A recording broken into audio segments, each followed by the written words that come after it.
Why, hello and welcome everybody. It is Pohx again. So today I bring you guys possibly one of the biggest things in like the history of PoE. I bring to you guys Lockstep. I bring to you guys new nodes on the tree. I bring to you guys some of the biggest buff to gems there are, and something else that's really important. Did I say gems in the shops? I don't know. Did I mention this part? All right. So there's a lot to take in here. So let's start. Let's start with the tree. So on PoE, of course, as we know in the beta, they're introducing things little by little, and they're adding more content little by little. So let's highlight some nodes that have been altered or changed or added on the tree. So first off, they wanted to give mines and traps and totems a little bit more, which is totally understandable. And remember, anything that's overpowered can easily be toned down. But my personal experience with traps, totems, and mines is you're pretty much playing a self-cast character and then getting a couple mine nodes, a couple trap nodes, like one notable set or two notable sets, or Ancestral Bond, and that's it, and then you're done. Now they've made it a bit more niche. So if you look over here, let's see, is it going to show the nodes? Yes, it will. Alright, we've got like Blast Cascade. So this section is located over by high explosives. If you come down 3 points, it's not too bad. You know, it's a little out of the way, but at the same time, it's next to like shield defense nodes. You've got option for projectiles if you want to do something cool with that. You've got a jewel socket with projectile, and then you've got the whole option here for acrobatics and the phase acrobatics, which is pretty neat as well. So let's highlight what this one does.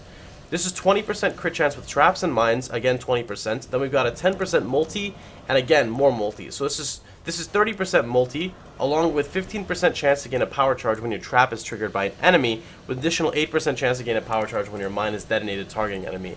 That's really cool. That's a big pro right there. I don't know if this is enough to keep your shit refreshed 100%. It may or may not be, but if you're doing like a prolif build with Assassin's Mark, this just grants you an additional chance to refresh it on a boss or something. So that's really cool. Next, we're going to move over to the totem nodes. So right here, you got 8% totem damage with 10% crit, 12% crit multi, 12% crit multi, gain 100% increased global critical strike chance buff for 4 seconds on placing a totem, which is going to be up roughly 100% of the time, and again additional 12% crit multi with totem skills. Also, I think Shamanistic Fury was changed for additional cast speed. I don't remember it having cast speed previously. Next up, totem placement and cast speed has gotten buffed. Totem life and resist has gotten buffed. So now this one also has I don't know if it was 24% now, but they also give cast speed. Let's see, check some other nodes here. I don't remember if Totemic Mastery always gave summoning speed. I haven't memorized everything. I think these were buffed a bit. Ironwood is down here. So they're doing some really cool things. They're making the game more niche. They're making it so like you have to respec more if you're gonna do something, which is cool. You know, if you're playing a trap character, you should be proficient in using traps, not all spells. You know, and I really like that. So let's talk about these gem vendors. Sadly, I don't have a high level character because I deleted it, and you know I've just played so much PoE. It's still taking me a little bit to get back into the game. But if we look over here, she sells gems based on your class, and as you get higher level, higher tier gems are unlocked. Gems are capped at a total of, I think, 8 million experience from the store, meaning they gain 8% of your current experience rate. So I'm pretty sure these are going to get toned down because they're like 1 wisdom scroll, and then the higher tier ones are like 1 transmutation, and then I don't know exactly how high they get.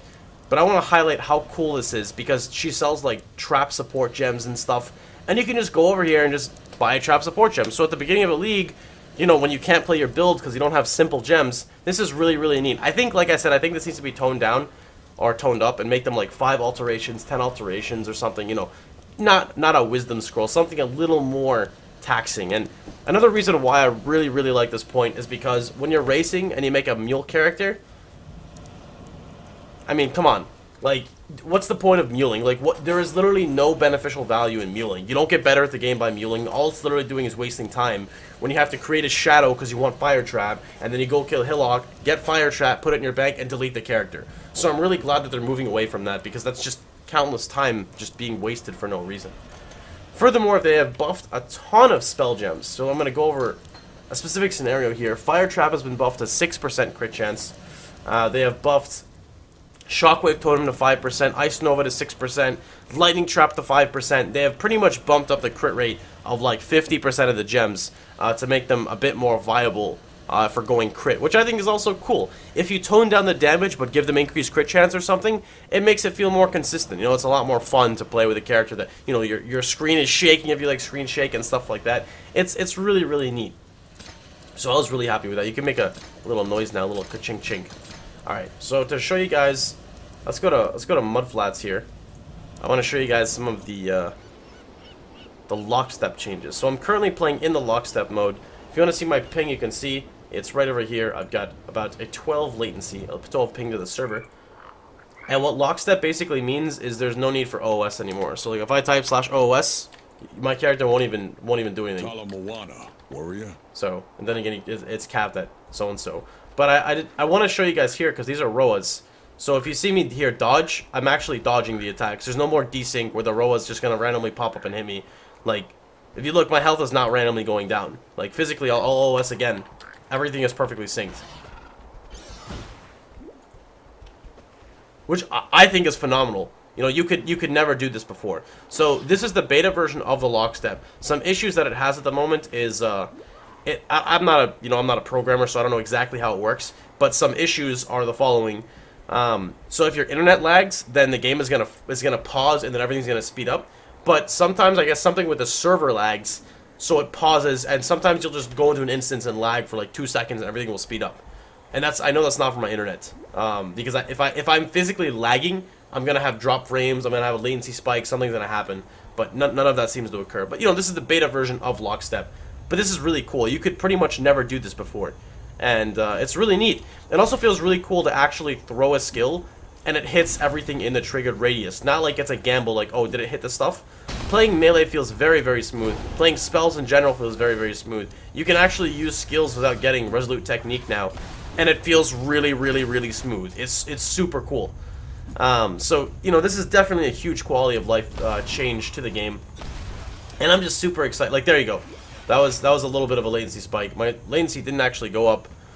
I didn't get any drop frames here. So that's kind of a little bit of what happens. At least I didn't see it spike. But sometimes that'll occur like 5 or 6 times in a row. But like I said, this is in the beta stage. So you guys tell me what you think. Of course, these are just, you know, I'm just going over the general of changes. They've done a lot of other stuff. But this is just the general, like I said, the most important things I feel. So you guys tell me what you think. You know, tell me if you guys like it, what you guys like about it, so on, such forth, etc. And note that in the near future here, one of my viewers, specifically Observer Ward, he has a purple name in Twitch, sent me The Witcher 3 as a gift. So hopefully my computer can run it, and I'm going to try to have to make time between PoE, Warcraft 3 now, and Witcher 3, which shouldn't be a problem, and then upload some of that stuff to YouTube as well.